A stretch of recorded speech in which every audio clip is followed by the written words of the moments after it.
안녕하세요, 주야TV입니다. 오늘은 원피스 1107화 심층 분석입니다. 영상 바로 시작합니다. 1107화의 첫 번째 주요 장면은 1107화의 표지입니다. 표지에서는 로우가 눈표범에 기대서 자고 있죠. 여기서 주목할 건 배포의 표정인데, 로우는 보통 배포를 두고 누워있는데 로우가 눈표범을 메고 자고 있어 배포가 서운해하는 걸로 보이네요. 오다쌤의 깨알 포인트네요. 다음 주요 장면은 도리 브로기와 함께 등장하는 거병 해적단입니다. 여기서 주목할 건 오이모와 카시입니다. 오이모와 카시는 도리와 브로기를 찾기 위해 바다로 나갔다가 해군에 잡혔고, 이 과정에서 해군은 도리와 브로기를 자신들이 잡고 있으며 애니스 롭이 정문을 100년간 지킨다면 도리와 브로기를 풀어준다고 거짓말해 데리고 있던 거였죠. 다만 당시 우후비 이들에게 진실을 알려주었고, 이후 오이모와 카시는 도리와 브로기를 찾으러 떠났죠.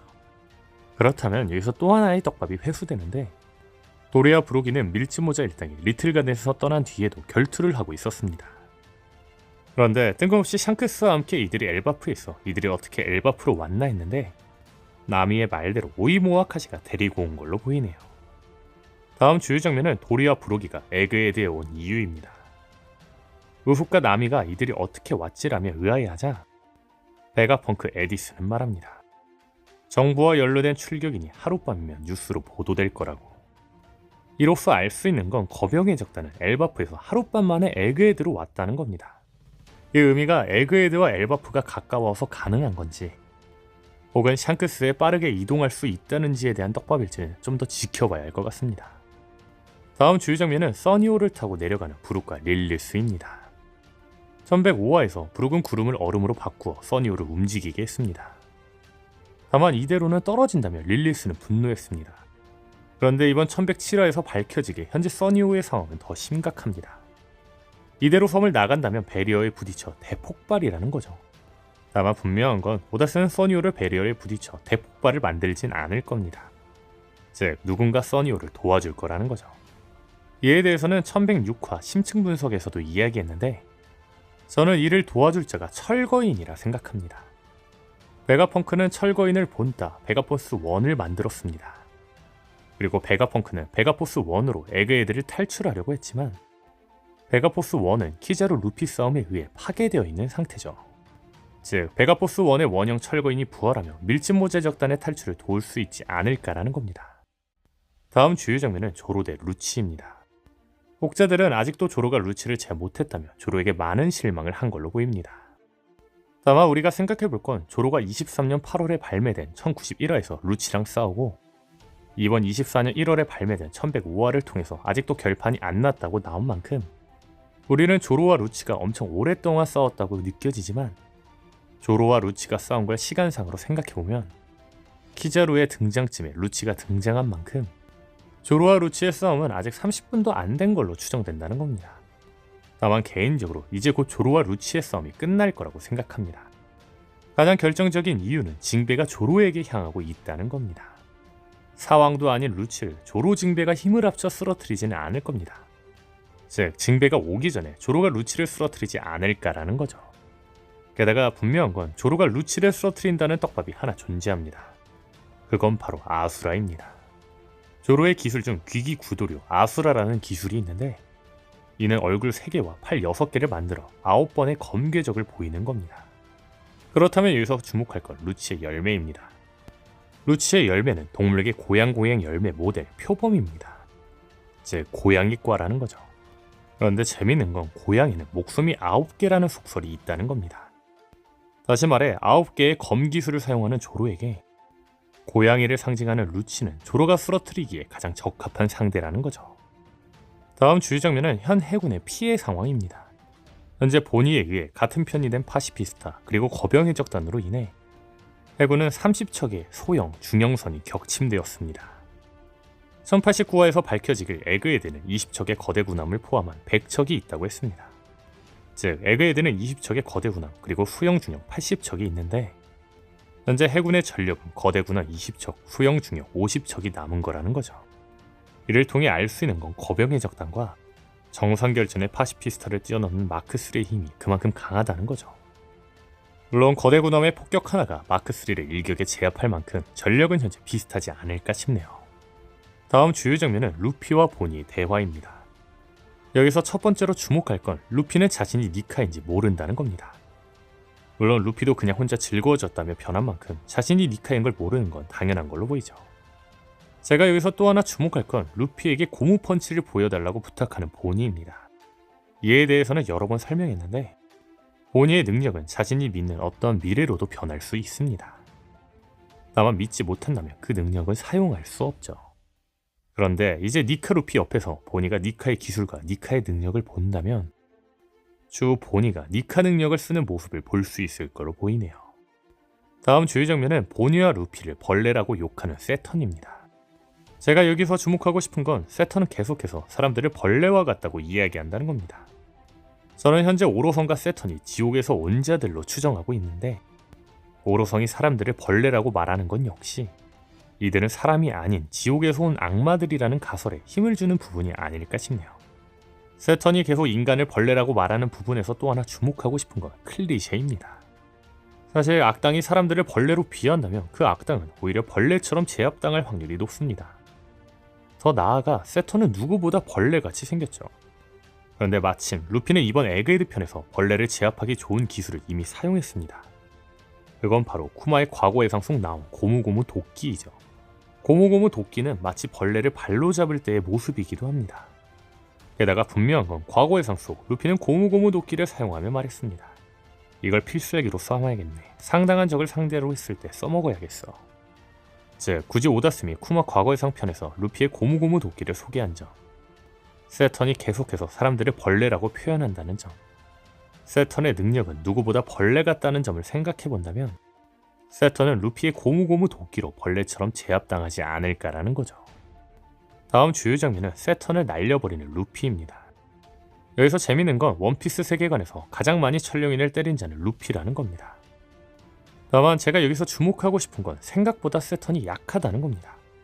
분명한 건 처음 세턴이 등장할 당시 상디와 프랑키를 별 무리 없이 무력화시킨 점을 보면 세턴은 엄청난 강자로 추정됩니다. 다만 세턴은 쿠마에게 강타를 맞기도 하고 속박이 풀리자마자 상디가 세턴의 공격을 쳐내고 프랑키의 공격에 유효타를 입기도 했습니다. 생각보다 세턴이 약하게 그려지고 있다는 거죠. 하지만 분명한 건 최근 1107화 풀버전 영상 분석편에서 말한 것처럼 세턴의 강함은 사황 이상이라고 생각합니다. 즉 세턴의 강함은 아직 제대로 보여진 게 아니라는 거죠. 다시 말해 고대 병기처럼 신들의 이름을 가진 세턴과 태양신 니카의 대결은 이제 본격적으로 시작될 거라는 겁니다. 다음 주요 장면은 보니와 베가펑크를 공격하는 키자루입니다. 여기서 제가 주목한 건 키자루가 눈을 감고 있다는 겁니다. 이를 통해 알 수 있는 건 키자루는 베가펑크와 보니를 죽이고 싶지 않지만 해군이기 때문에 어쩔 수 없이 공격해야 하는 사실에 눈을 감고 공격하는 걸로 보이네요. 다음 주요 장면은 키자루의 공격을 막아내는 상디입니다. 1106화 심층 분석에서도 말한 내용이지만 상디는 1106화에서도 키자루의 레이저를 막아냈었습니다. 다만 가슴팍에는 공격을 당하는 듯한 장면이 나오기도 했죠. 그런데 이번 1107화에서 상디는 키자루에게 아무런 피해도 없는 것처럼 보이며 다시 한번 키자루의 공격을 막아냈습니다. 그렇다면 여기서 주목할 건 상디의 눈썹입니다. 와노 쿠니 편에서 상디의 눈썹은 혈통인자를 각성한 형제들처럼 오른쪽으로 향했습니다. 이에 상디는 형제들처럼 감정을 잃을까봐 걱정했지만 상디는 감정은 잃지 않고 혈통인자만 각성을 했죠. 다만 상디의 눈썹 방향은 다시 돌아왔습니다. 그런데 이번 에그헤드 편에서 상디는 세라핌의 공격을 막을 때 다시 눈썹 방향이 변했습니다. 다만 또다시 눈썹이 다시 원래대로 돌아왔다가 이번에 다시 또 눈썹이 방향이 변했죠. 아직은 상디의 혈통인자 과도기인 걸로 보입니다. 다만 과도기인데도 상디는 키자루의 레이저를 막아냈으며 사왕제고 간부 킨을 날려버렸습니다. 과연 상디가 혈통인자를 완전히 각성하며 어떤 모습을 보일지 정말 기대되네요. 다음 주요 장면은 세턴의 다리를 만지는 데본입니다. 최근 영상에서도 말했지만 데본이 세턴을 보며 무슨 능력일까라고 말하며 세턴의 다리를 만지고 임무 완료라고 말한 걸로 보아 전에도 압살롬으로 변할 수 있던 데본 능력의 정체는 능력뿐만 아니라 외형도 복사할 수 있는 게 아닐까 싶습니다. 다만 이 능력의 정체는 동물계 환수종 개개열매 모델 구미호인 만큼 9명만 가능한 걸지도 모르죠. 다만 저는 세턴이 악마의 열매를 먹은 게 아닌 악마 그 자체라고 생각하고 있습니다. 즉 대본인 세턴을 봤을 때 진짜 능력이 궁금해서 물어본 걸 수도 있다는 겁니다. 다시 말해 대본의 능력은 능력 복사보다 외형만 복사가 가능할 수도 있을 거라는 거죠. 만약 이 가설이 맞다면 대본의 능력은 구미호로 동물계 능력도 사용 가능하며 9명의 사람으로 변할 수 있는 능력이 아닐까 싶네요. 또한 대본이 세턴의 다리를 만지며 임무 완료라고 말한 걸로 보아 떡밥이 하나 해소됩니다. 그건 바로 검은 숲의 적단이 에그헤드에 온 건 세턴의 다리를 만지기 위해, 다시 말해 대본이 세턴으로 변할 수 있게 해서라는 거죠. 그렇다면 대본은 왜 세턴으로 변하려고 했을까요? 이 부분에 대해서는 이미 영상으로 만들었으니 해당 영상을 참고해주세요. 다시 돌아와 대본은 오로성을 보고 말했습니다. 오로성이 하계까지 직접 행차하셨다니 처음 듣는데, 이 대사로 알 수 있는 건 오로성이 하계에 오는 건 매우 이례적이라는 겁니다. 즉 대본이 세턴을 만지고 임무 완료라고 한 걸로 보아 검은 샘의 적단이 에그헤드에 온 이유는 세턴이 하계인 에그헤드에 내려왔기 때문이라는 거죠. 그런데 검은 샘의 적단은 세턴이 에그헤드에 온 건 어떻게 알았을까요? 분명한 건 세턴이 에그헤드에 왔다는 건 아무도 몰랐습니다. 즉 누군가 검은 샘의 적단에게 에그헤드에 세턴이 왔다고 말했다는 거죠. 저는 그 인물이 베가펑크 요크라고 생각합니다. 베가펑크가 공백의 백년을 연구한다고 밀고 한 건 요크입니다. 그리고 요크는 천령인이 된다고 약속을 받았죠. 다만 1079화 속 요크는 말합니다. 세계 정부는 스텔라뿐만 아니라 나도 없애기로 한 것 같다. 그런데 마침 검은 샘의 적단이 등장한 걸로 보아 요크의 작전은 검은 샘의 적단에게 붙는 작전이 아닐까라는 거죠. 다시 말해 오로성이 에그헤드에 왔다는 걸 요크가 검은 샘의 적단에게 전달했다는 겁니다. 그렇다면 여기서 생각해 볼 게 있습니다. 검은 샘의 적단의 목표는 오로성 세턴으로 변하기 위해 터치하는 거 하나였을까요? 대본은 세턴의 다리를 만지며 임무 완료라고 말했지만 이 말의 의미가 임무가 여러 개 있었는데 마지막으로 세턴을 만지며 임무 완료라고 한 건지, 임무는 하나였으며 세턴의 다리를 만지고 임무 완료라고 한 건지는 확언할 수 없습니다. 다시 말해 대본과 반어거가 로빈을 납치까지 완료했을 수도 있는 상황이라는 거죠. 하지만 현재 상황으로만 본다면 검은 샘의 적단의 목표는 세턴 하나일 확률이 높습니다. 그 이유는 바로 프론티어 돔의 상황입니다. 현재 연구층은 배리어로 둘러싸여져 있는 만큼 이곳에 검은 샘의 적단이 들어가는 건 불가능합니다. 그런데 이곳에 로빈이 있는 만큼 검은 샘의 적단이 로빈을 납치할 수 없다는 거죠. 물론 워프워프 열매가 어디까지 통하는진 모르기 때문에 이 부분에 대해서는 좀 더 지켜봐야 할 거로 보이네요. 다음 주요 장면은 티치의 핏줄에 대해 이야기하는 세턴입니다. 세턴은 티치의 핏줄이 특별하다고 이야기합니다. 이는 티치가 버커니아족이라는 떡밥으로 보이죠. 저는 티치가 쿠마와 같은 버커니아족이라고 주장하고 있는데 가장 결정적인 이유는 티치와 쿠마의 이빨이 변한다는 겁니다. 분명한 건 티치는 이빨이 시시때때로 변합니다. 그런데 마침 이번 쿠마 해상편에서 쿠마 이빨이 시시때때로 변하는 장면이 나오기도 했죠. 더 나아가 분명한 건 티치의 모티브, 실제적 검은수염 책의 소제목은 버커니아라는 겁니다. 참고로 버커니아는 본래 존재하는 단어로 해적이라는 뜻이랍니다. 티치가 버커니아족인 이유에 대한 자세한 이야기는 이 영상을 참고해주세요. 다음 주요 장면은 12년 만에 밝혀지는 카리브 그분의 정체입니다. 카리브는 12년 전 어인섬에서 시라오시가 포세이돈이라는 사실을 듣고 그분에게 향하려고 했지만 계속해서 카리브에게 고난이 오며 결국 카리브는 와노쿠니까지 오게 되었습니다.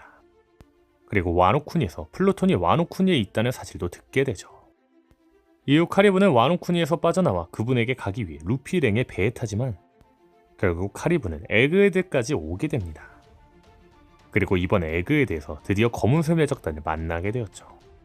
그런데 카리브의 그분이 티치로 밝혀지며 한 가지 떡밥이 만들어집니다. 이 부분에 대해서는 이미 쇼츠를 올렸지만 잠시 소개해보자면 카리브의 그분이 티치로 밝혀지면 주목할 건 티치를 존경하는 카리브가 있는 만큼 티치의 영혼의 라이벌 루피에게는 루피를 존경하는 바르톨로메오가 있다는 겁니다. 즉 이는 티치 대 루피를 이어 카리브 대 바르톨로메오라는 떡밥이 아니냐는 거죠. 오늘 영상은 여기까지입니다. 시청해주셔서 감사합니다.